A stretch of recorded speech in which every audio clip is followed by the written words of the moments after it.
welcome to the Canadian Diamond Awards Seniors Connect. So, in front of me, I have a snare drum. What we're going to be doing today is going to be learning how to take off and put back on the heads as well as the snare wires at the bottom. All right, so let me start off by taking off the top head.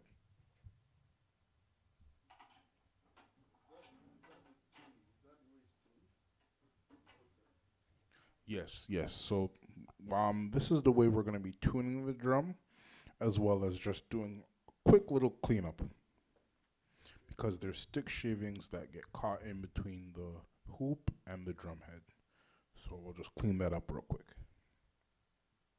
All right. So remember, this time we're going counterclockwise to loosen each drum tension rod.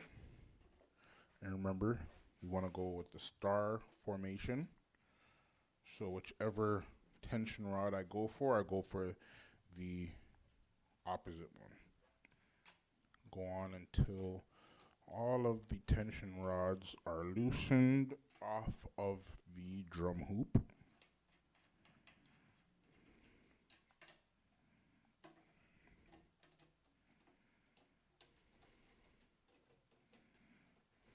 At this point, it's not sounding much like a snare drum. It's almost sounding like a floor tom or something very low sounding. So once we have taken off all of the tension rods, or loosened all the tension rods, we can go ahead and loosen the rest of the tension rods with our fingers, just to make things go a little bit quicker.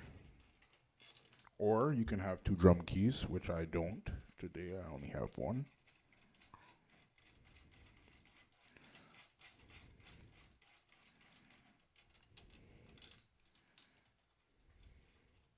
All right, we're almost there.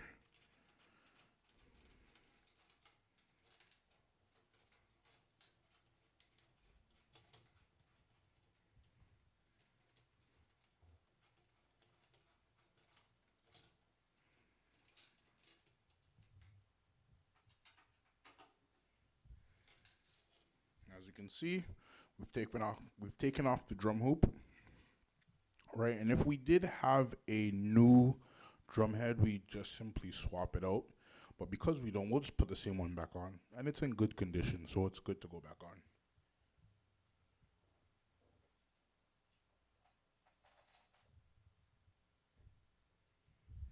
Right, if you get a closer look, you can see some drumstick shavings from the years of playing the drums.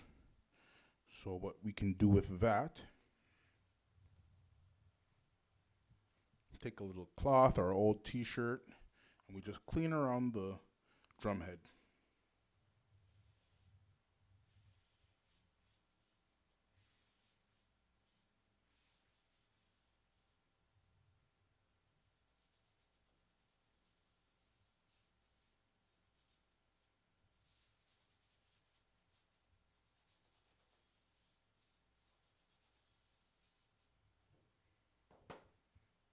Much better.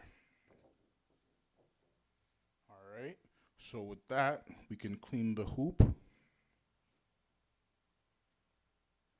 and as well as the drum shell, which is this wooden piece here. All right, so just the edge of the drum shell. Let's give it a quick wipe. Make sure there's no dust or any stick shavings left over.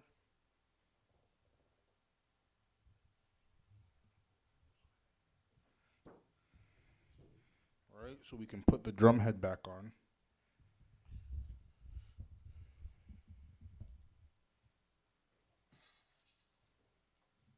Once the drum head is on, we can clean off the hoop and put the hoop back on.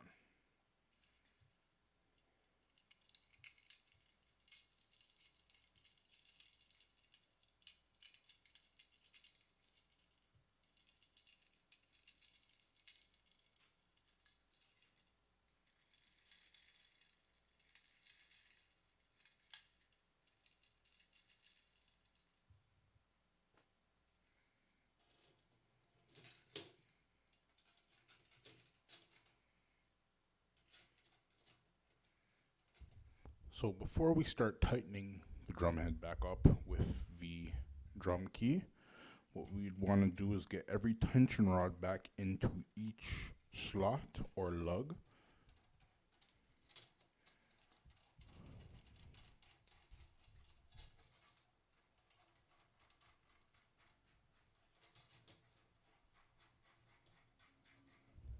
And go ahead and finger tighten each tension rod to make sure that the head is on secure enough, not tight to play, but secure enough to have an even tension around the whole drum head.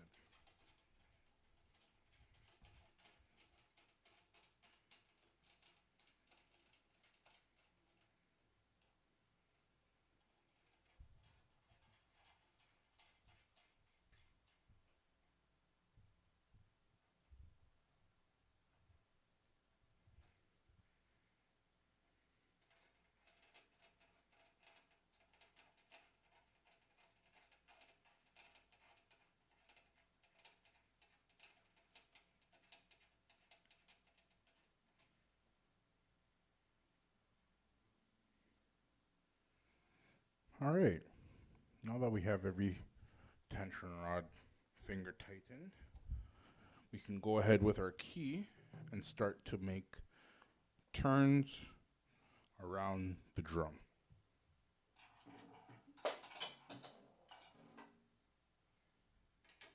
All right, so we'll do one full turn for each tension rod.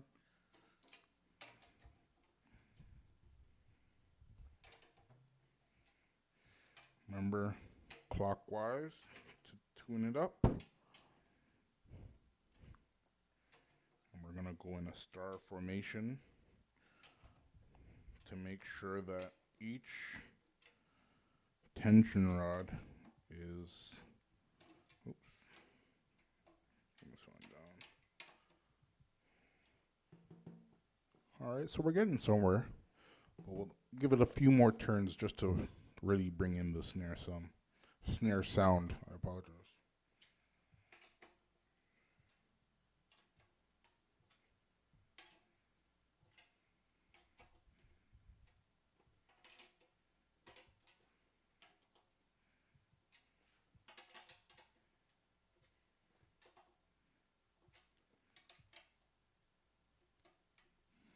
All right, I believe we're there.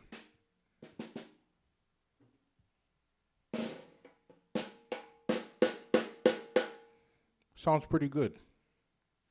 So, with that knowledge that you have of taking off a drum head, putting it back on, and tuning it, you can pretty much tune a bass drum, a tom-tom, and small other percussion drums. But with the snare drum, it has a unique way of tuning because of the bottom head. And I'll show you in a second.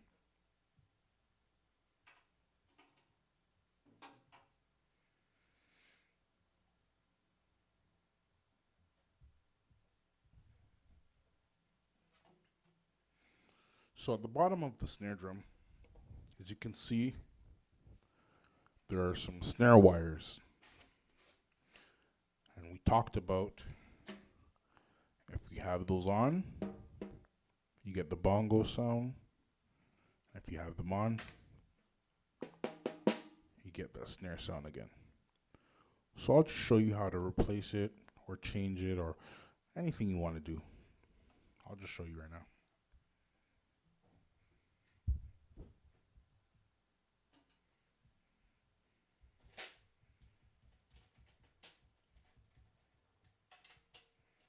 So first you want to start off with loosening the snare wires. So on both sides of the snare drum, you'll have on the throw off side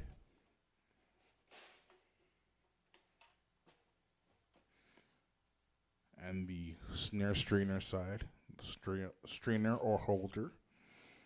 You can loosen these tension rods here, the little tension rods, to take off the wires on both sides.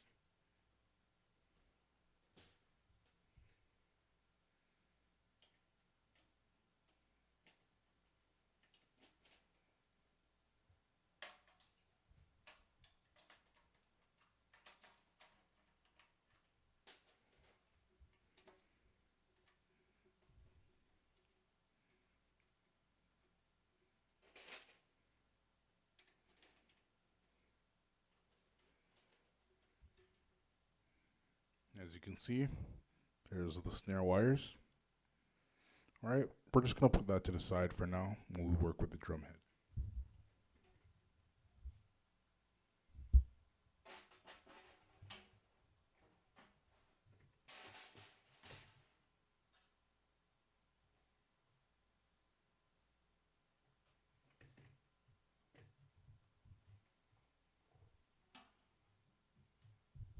All right, so we have the same concept as the top head, but we want to make sure that when we are putting back on this bottom head, we have the correct angle for the snare drum hoop for the bottom head, because there are going to be two slots where the snare wires will be going through, and you want to make sure that they're on the correct side of the snare drum.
All right. So exactly what I was talking about just a while ago. If you can see that there's an open slot in this hoop on this side as well as this side. That's where your snare wires will be going through. But let's just put this to the side for now.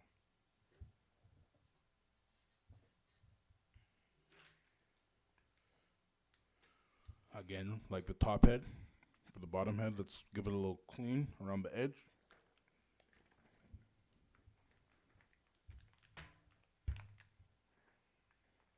You do want to be very careful with the bottom head though, for the snare drum specifically, because it's not as thick in plies as the top head. This is only a single ply.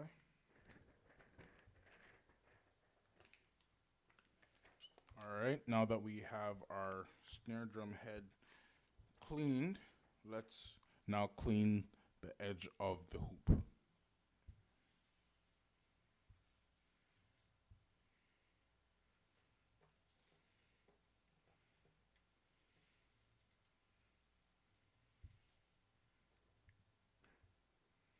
All right, put the snare drum head back on.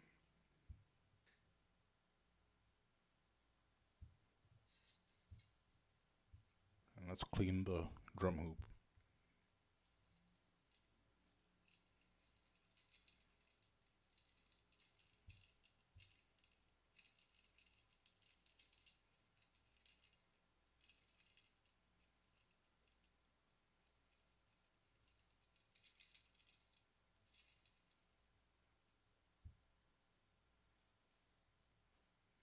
All right, so let's be very careful when we're putting the hoop back on, just to make sure that the open slots are on the correct side.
All right, so we have every tension rod finger tightened.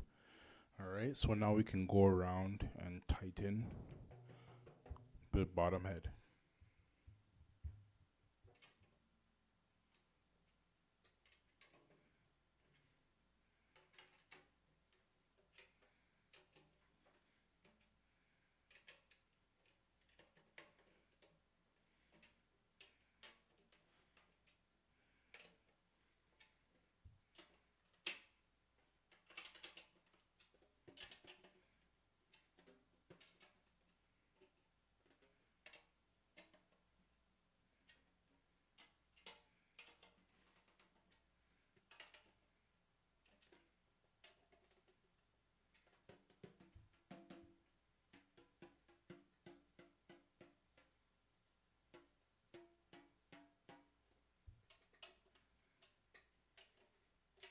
So what I'm doing here, I'm just getting a tone from each tension rod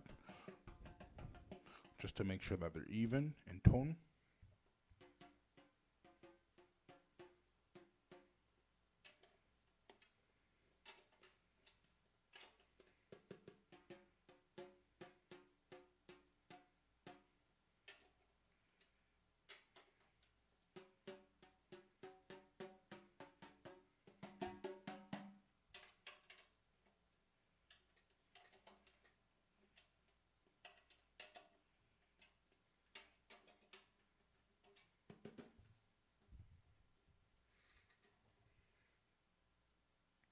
All right, so we have our snare drum bottom head tuned up.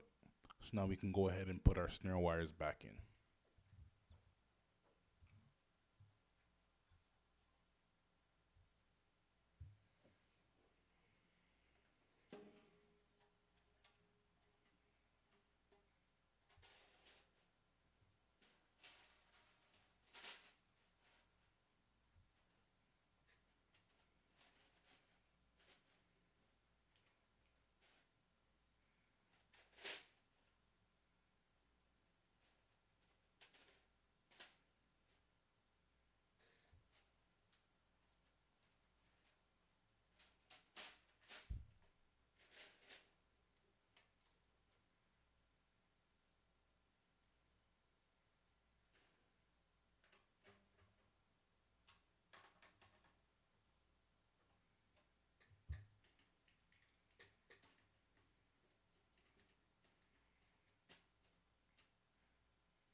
There you have it. Your snare drum is back to playing function. All right, let's give it a little sample.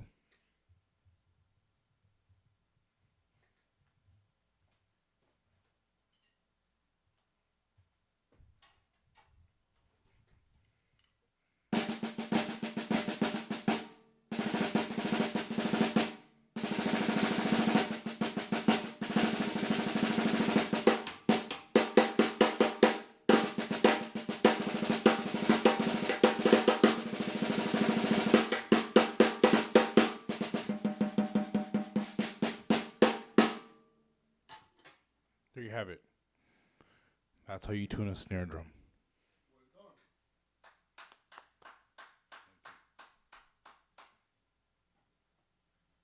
It looks like he sounds better than he was before. Well, I would hope so. Got some of that dirt off of it, so probably sounding much better now. Yeah, excellent. Yes, yes. So, again, what we were talking about, for lesson one, we had gone over some rudiments. All right, so rudiments, basic ways to warm up your hands, but it's also very effective when it comes into um, going around the drum to feel comfortable. What drum in drum terminology it's called fills or chops. You're able to be very versatile and fluid around the drums if you practice your rudiments. All right. So before we get practicing, we want to stretch. Right. So let's stretch our arms. So how we can do this? You can take the stick like this, flip it, and pull down. Pull down on the other end where your hand is normal, this hand. And we'll stretch your forearms. Right. Stretch. Other side. All right. Just doing it really quickly, but if you can do this a minute or two before practicing, it will help. All right. What we want to do next is put the sticks together like so. Get some blood flowing in your arms so we can avoid cramping. All right. This technique was shown to me and many others by a drummer by the name of Tony Royster Jr. Amazing, from the United States of America. Great guy. He has worked with Jay-Z and so many other artists. All right. So, we're going to work on paradiddles. All right. I know we talked about it briefly on the other lesson, but we can go a little bit further into it today. So the paradiddle. Right, left, right, right, left, right, left, left. If you're wondering what I'm talking about, I'll just show you.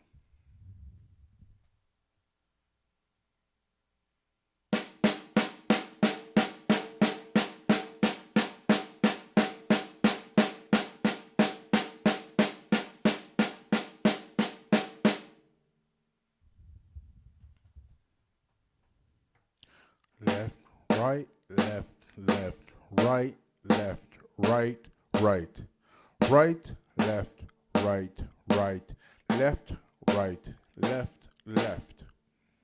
That's the paradiddle. Now we can speed it up and have it sounding like this.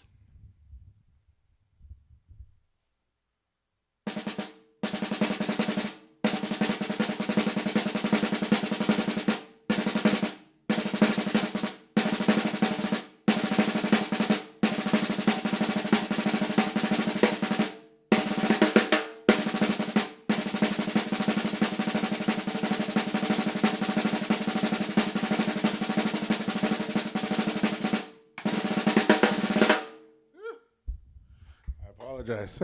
It's been a while. Well, that's the beauty of the rudiments. You're able to exercise your hands and get them going with the independence. All right, so let's give this a try behind the drum set.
All right, so we're behind the drum set. We're gonna give it a go on the snare drum first, and then we'll go into a groove, and we'll just implement the paradiddle.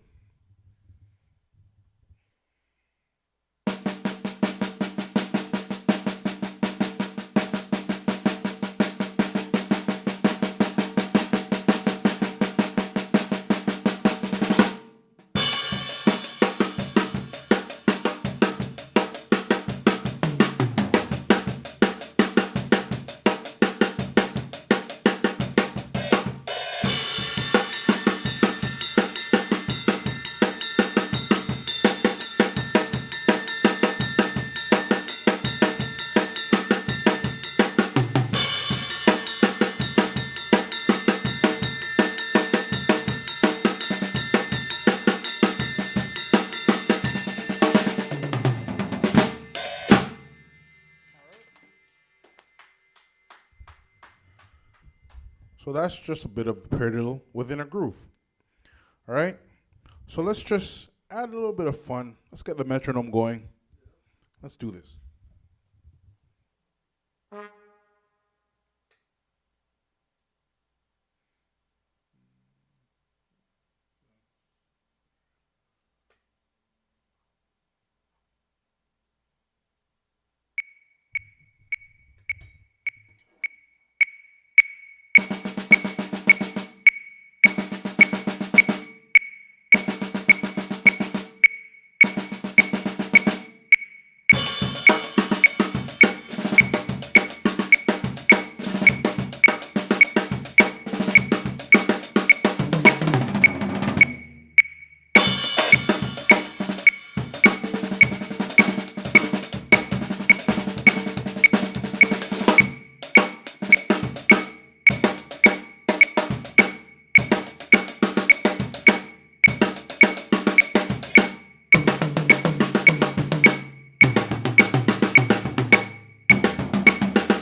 Whew, yeah, busting up a sweat here. Again, we talk about drumming being cardio all the time, which is a great way to get the heart rate going. All right, so that was just a little bit of the paradiddle within a groove, and as well, just a little bit of fills and having fun around the metronome, which you should always do as a musician, drummer, singer, anybody within music. A metronome should be your friend. All right, so I don't know if we have any questions from anybody, but we have so many different things that we can show you on the drums, which also can be maintenance within, whether it be cleaning the cymbals, you know, or we could go through head selections, we could go through drumstick selections, or even drum set selections. You know, my personal favorite when it comes to drum heads is Remo. Remo drum heads are great. They're a company, I believe, based out of America, and they're very versatile. They've been king of the drum heads for decades now, and I love them. If you actually can see on one of the drum heads in the front of the bass drum, you can see that they're made. The drum heads are made by Remo. All these pearl drum heads made by Remo.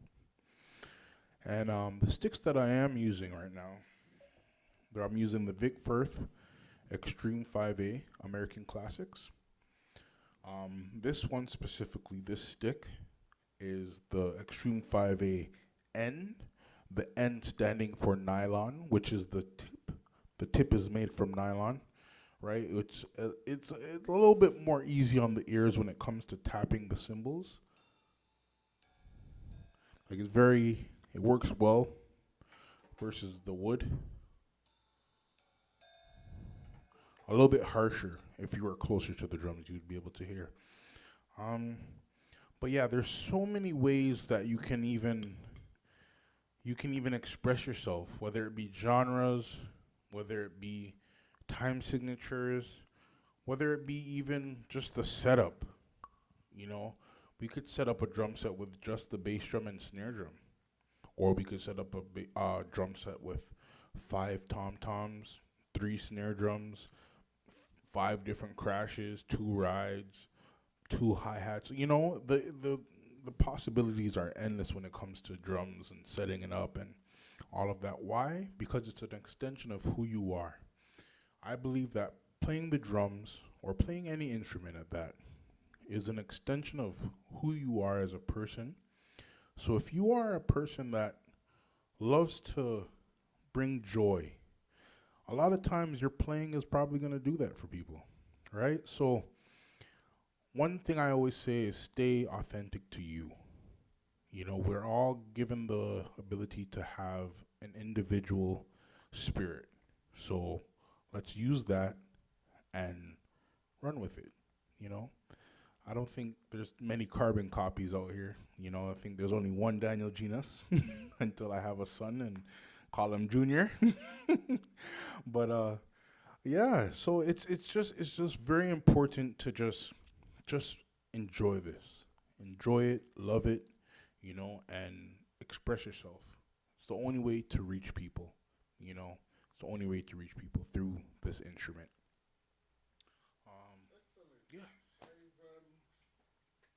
I'm listening to you, and yeah, I'm going to have a chat with you on a couple of things. for sure, for sure. Yeah, and first I want to focus on the stick.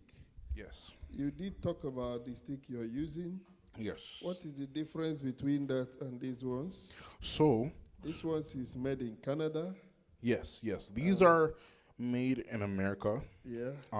If I'm wrong, okay, these are second grade sticks. I'm not too familiar with this company, but what we can focus on is if you see right here, Called 5A here. right. So that's the size of the stick, right? As you can see here, we have another 5A, but it's 5AN. And why that is 5AN is because the N stands for nylon, which represents the tip, right? And if you see before 5A here, you see extreme. So with these sticks, you get a little bit more length than the traditional 5A. If you can see, if you line them up here, Yeah, can see that. just get a little bit Slightly more, yeah. longer. Just a little bit longer, just for extra reach and extra, like power behind the stick.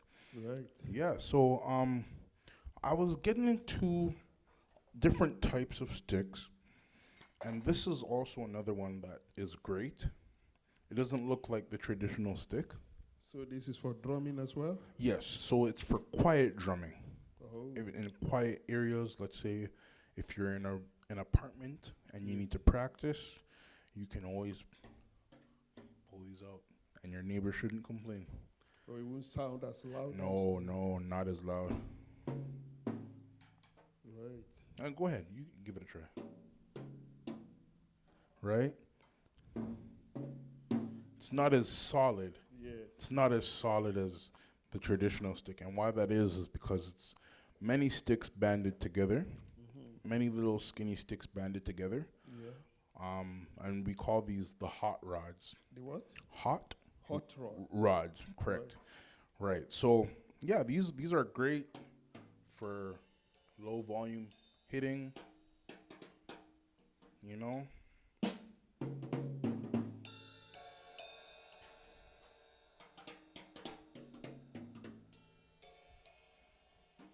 Much more of a difference when you are striking the drum. So that's when it comes down to sticks. That's what you can get into, and they also have 5B. So I know there's a 5A, there's a 5B, there's also a 7A.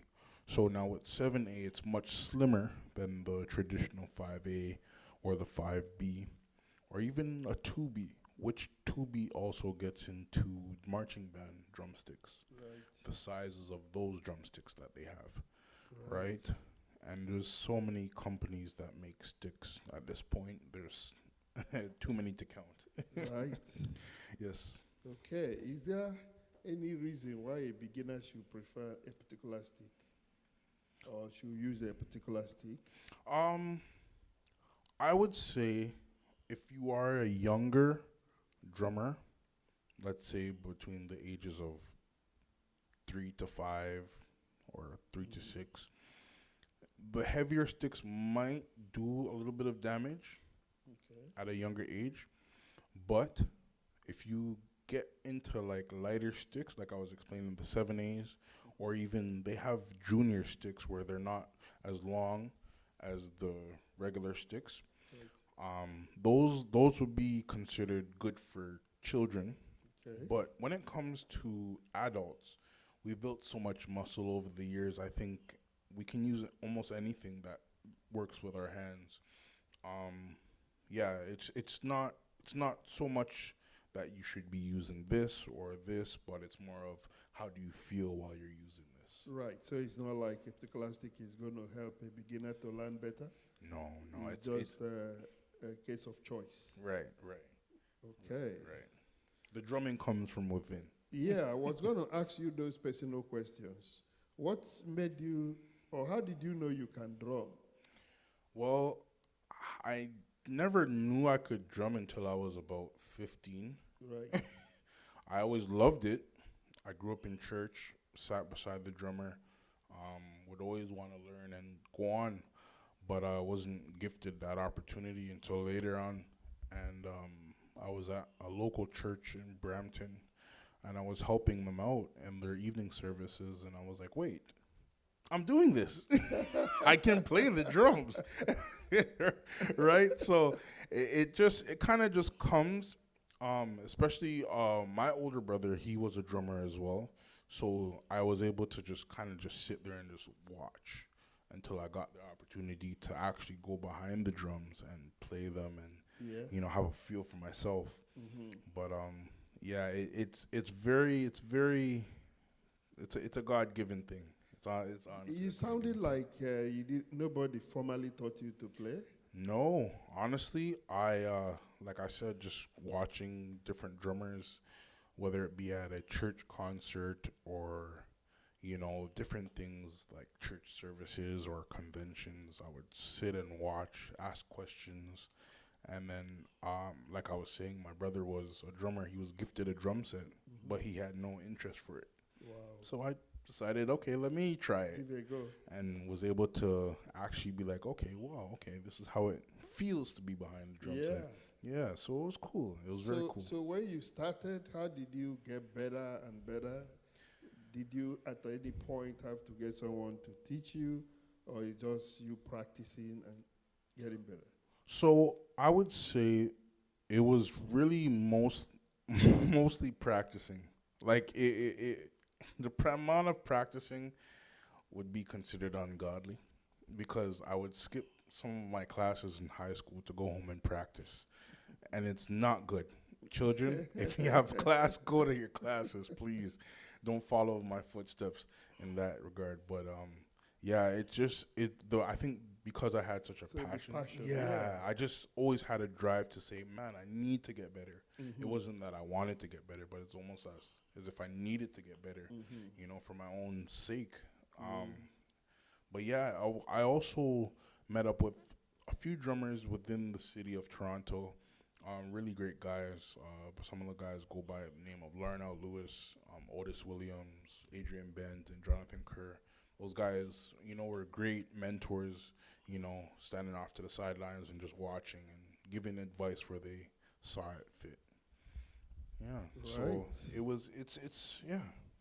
So, who have you played with in your career as a drummer? Yeah. Tell us a bit about your progression. So I've played with many gospel artists as well with secular artists. Gospel, I've played for artists such as Ryan Ofe. I've played for Campus Rush Music. I've played for Londa Larman before. I've played for Sharon Riley and the Faith Chorale before. I've also played for Amoy Levy, God rest her soul. Who else? Timothy Figaro from New York. And secular, I've played for Sean Desmond, Aquila, Realist K, who was Lavish. Some people that are connected with some well-known artists in the music industry. So yeah, that's what I've done so far. So when you say you've played with them or for them, how do you decide what to play? Okay, so what will typically happen is, okay, hey Daniel, are you available this day? Okay. Yes, I am. Okay. Usually we'll get an email with all of the band members and the artist, and we'll get the list of songs that are going to be played. And whether we have a rehearsal or not, we'll come up with arrangements. So the song will already have an arrangement of how it goes and patterns and syncopations. And these are words that you're probably like, what are you saying, bro? But they're just, it's just ways. Okay, so for example, a syncopation could be, right? That's a syncopation. Or you can change the syncopation to go, right? It almost fits in the same slot, but just not as many hits, or could be more hits, you know? So that's what I mean by that. So what to play, what I decide to play is what I find is most effective when I'm listening to music. So if we're in a song that the pattern is, you know, for the most of the song, that's how the beat goes. At the end, I might want to give them a little bit more oomph to dance to, so I might add in 4 on the floor. Just to add in a little bit of more flair or flavor to what's already being presented for me to play. So yeah, it's really just depending on the vibe of the artist and the music director on what I should play, and apart from them two, I decide, hey, this is what's gonna happen. Yeah, that's amazing, because we see a lot of nice songs and productions. Sometimes I wonder, did the singer decide this is what you're going to play? Or the drummer decides, so you sing, I do the drum, I tell you what fits in. Right, that's usually how it goes, yeah. Right. So everybody is just flowing. Yeah. Everybody knows their job and their parts. Yeah. And you can add in as you please. Because you have the musical maturity, yes, it's trusted that whatever you decide to play will be good and effective. So is there a scenario where you play what you decide to play and someone is saying, no, that oh doesn't yeah, that happens a lot. Yeah. Oh yeah, like there could be times where, you know, the groove that I was saying, you know, the music director might be like, bro, stay right there. Don't move an inch from that groove. Right. Right? Yeah. So if I decide to now go, he's going to be like, buddy, didn't we just talk about this? I said, stay right there where you were, not to where you think you should go, right? So it's all about sometimes just knowing to be humble, you know, because you can even say, well, look, I know that if I play this, the whole crowd is going to be dancing. But it's just knowing to be humble and know that when there's a leader in charge, you take instructions, stick to what the leader says. Because at that point, you don't know. Maybe him and the not him or her, the music director and the artist could have had a discussion before and said, yeah, in rehearsal, he did this, but I would like the drummer to do this instead. I wouldn't even know that's the case. And if I were to now play that, the music director could be in trouble. Oh, yeah. You know what I'm saying? So it's just because it's easy to be carried away or get excited. Oh, yeah. And start to play things Of course. that you think should work. So the music director is the one that says, "Oh no, no, don't go there." Yes, yes, Right. yes, yes. So the music director will be, you know, the captain over pretty much everyone, just to make sure that everyone's within, you know, what they're supposed to be doing. And Yeah. apart from that, if you feel it and it's, you know, if you have the understanding to know, okay, this won't get in the way or this Yeah. won't take away from anything, then yeah, go ahead. Yeah. So there's a possibility you play something the music director did not think about, and he thinks, "Wow, this is cool. Yeah, We need it." that could happen as well too. Yeah. Yeah, and a lot of times he won't even say anything. The music director will just look at you and give you a look and like, Yeah. you know, like almost like a stink look, like, oh my gosh, yeah, man, that's what we needed. You know, so it's really all about who you're working with. I've worked with music directors that say, hey, look, this is how this record is played, and that's how I want to hear it when we're on that stage. Yeah. Versus music directors that are saying, just loosen up.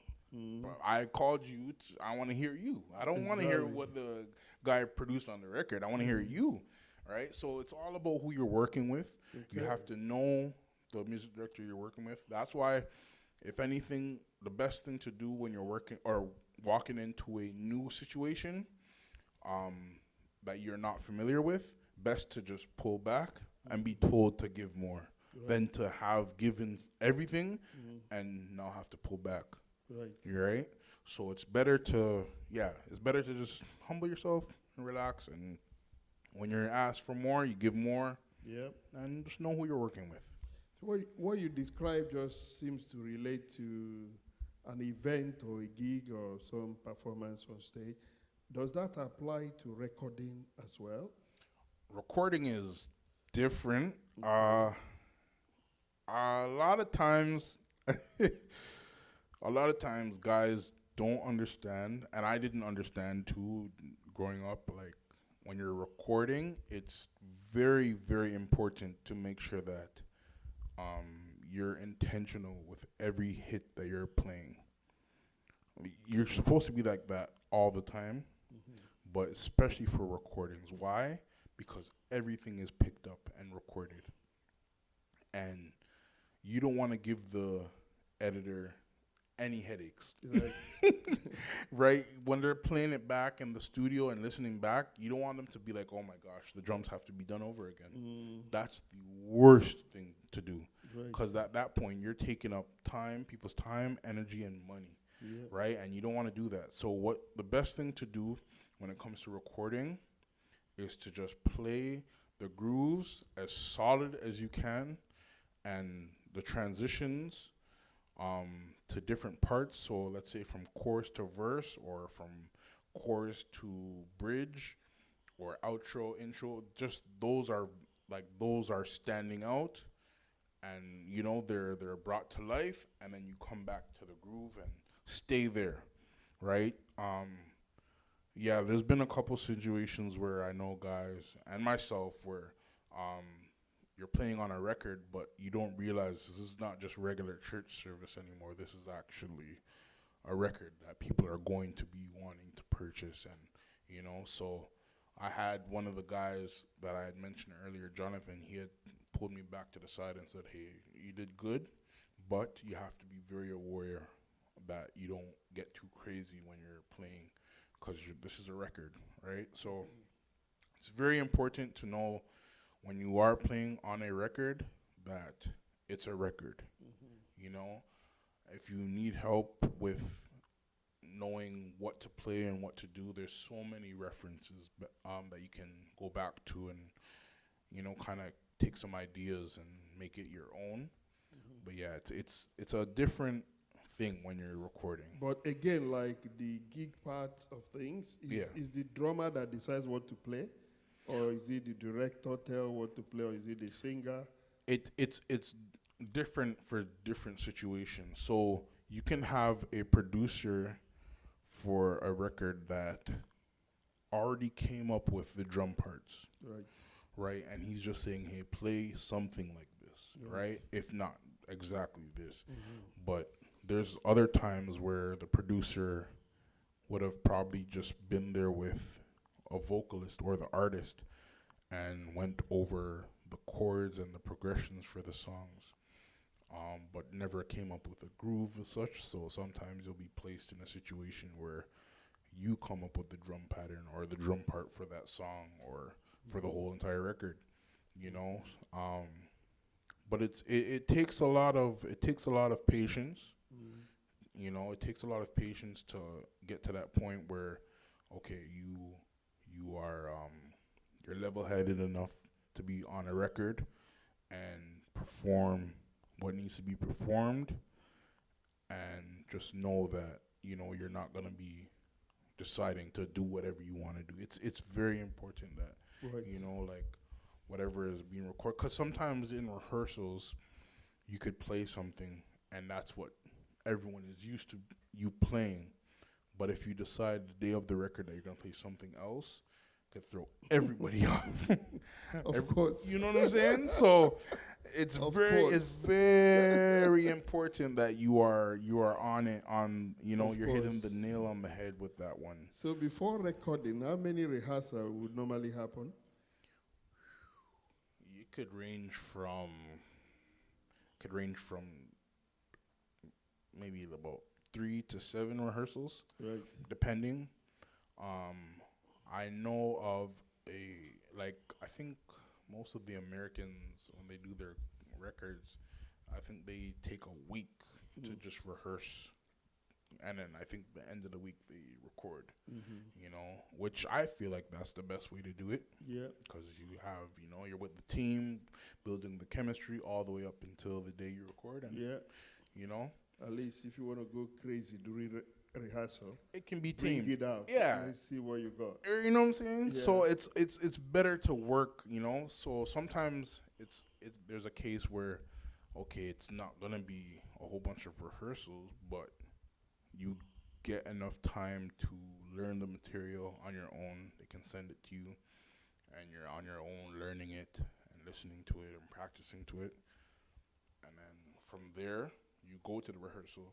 Maybe it's maybe one rehearsal, and then a dress rehearsal, and then the recording, Yep. right? So it's really just knowing, okay, what you're working with, what you're dealing with, know what you have in front of you, and just do what it takes to get it done. Fantastic. Yes.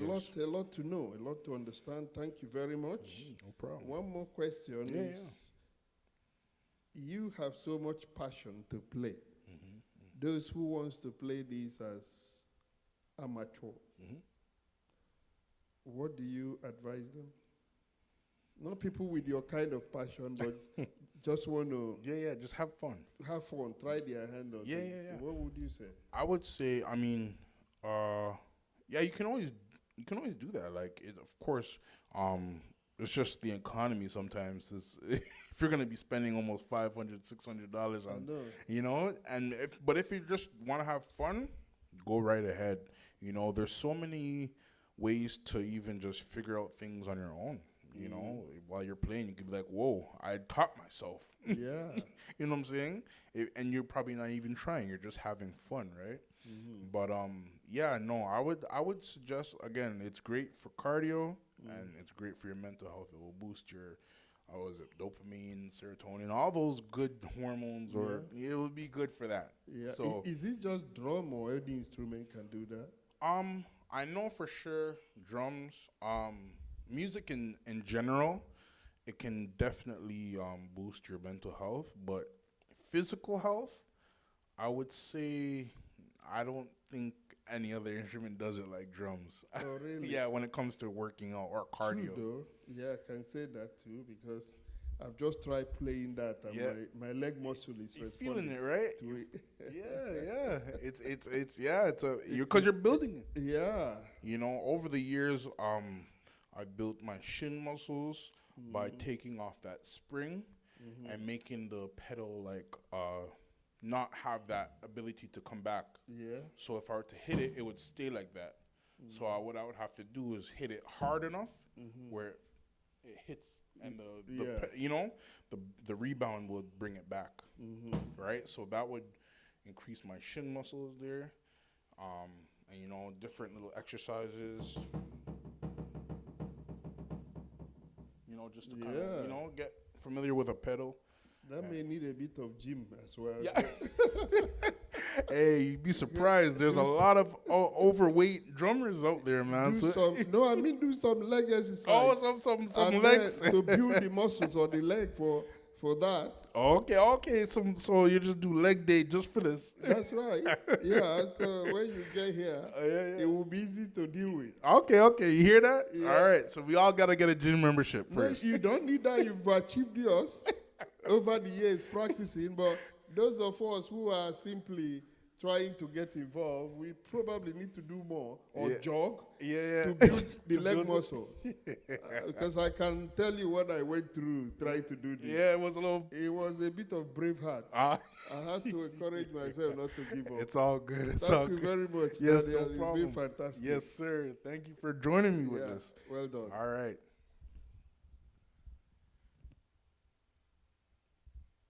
Right, Pastor.